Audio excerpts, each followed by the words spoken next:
High above the internet superhighway, this is The Real I with Melissa McCormick.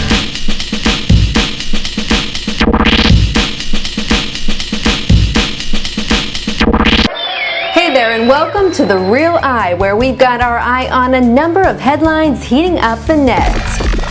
Yahoo's researchers are hoping we voluntarily put a 1-cent stamp on our outgoing emails, with proceeds going to charity. It's all in an attempt to cut down spam. The idea behind Sent Mail is that paying a cent to send email differentiates a real email from spam blasts. Users would get to choose which charity benefits from their penny. My Digital Newspaper officially goes live. The search engine for American and British newspapers is being dubbed the world's first interactive newspaper stand and search engine, offering thousands of editions. Facebook buys FriendFeed, a service for sharing online. As part of the agreement, FriendFeed's 12 employees will join Facebook, and FriendFeed's founders will hold senior roles on Facebook's engineering and product teams. All 4 FriendFeed's founders were veterans of Google's software development department.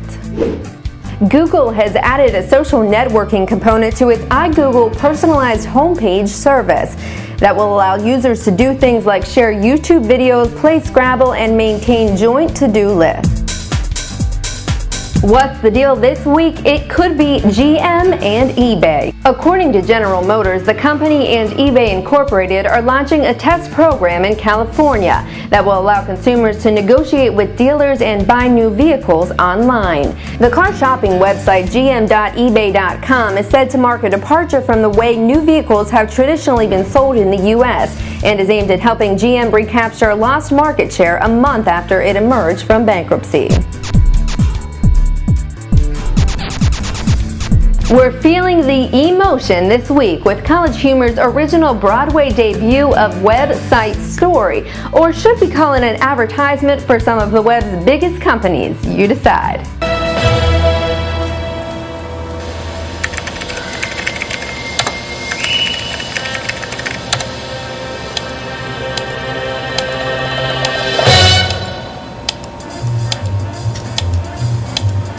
When you're on the net, you will stay, 'cause the whole Google Earth is just one click away.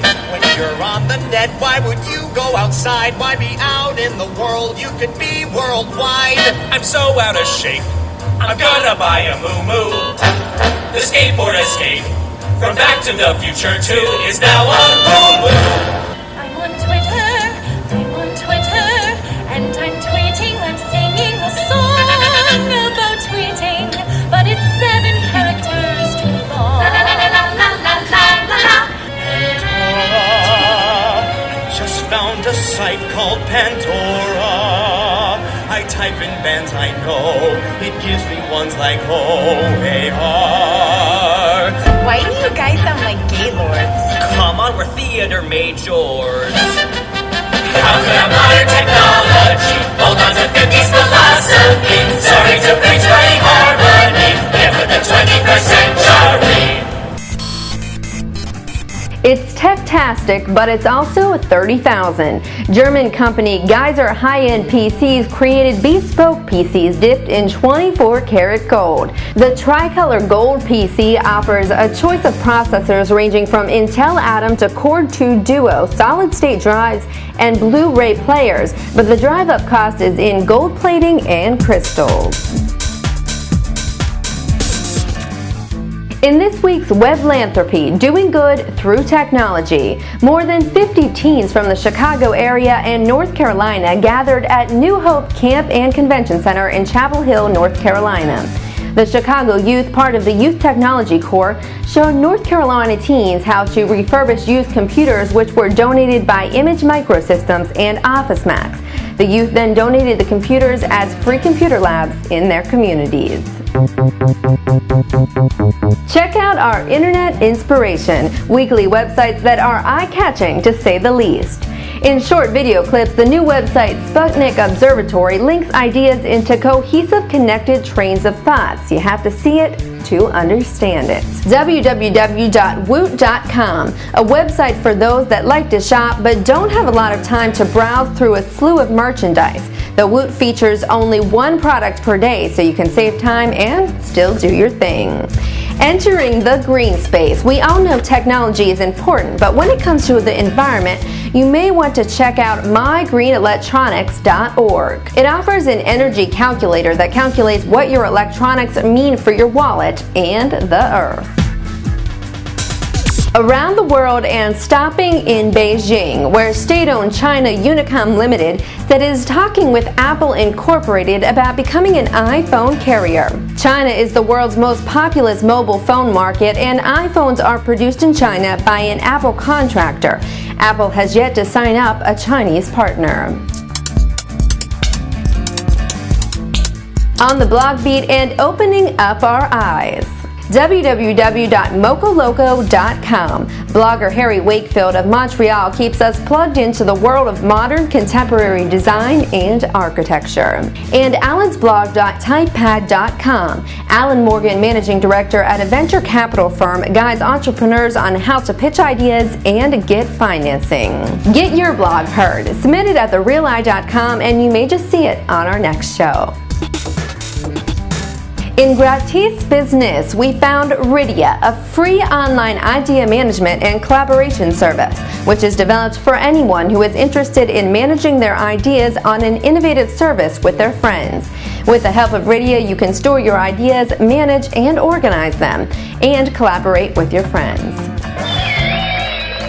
If you haven't noticed by now, part of our goal here at The Real Eye is to make your week on the internet a useful experience. So every week we observe a webinar that catches our eye. This week it goes to the webinar Creating Powerful Presentations with Nancy Duarte. Nancy Duarte, principal of Duarte Design and one of the gurus behind Al Gore's Inconvenient Truth presentation, presented her thoughts on how to create powerful presentations. You can view it at vizthink.com. Every week, our CEO and internet expert, Peter Bowman, brings us a thought from inside the eye. This week, the future of personal brand management online. What happens when someone Googles you? This process of personal identity research may seem harmless, but in reality, how you are positioned online is becoming more important than you might think. Branding online has traditionally been a need suited more for companies and celebrities. But with this explosion in social networking, how and where you appear in search returns can have a significant impact on both your personal and career situation. Left alone, your personal brand online may currently be disorganized or even damaging. So how do you start managing your own brand online? The first step is to do an assessment of your name online. Then start controlling your brand in search returns. Here are some steps you can take to rapidly increase your online brand value. Get a personal domain.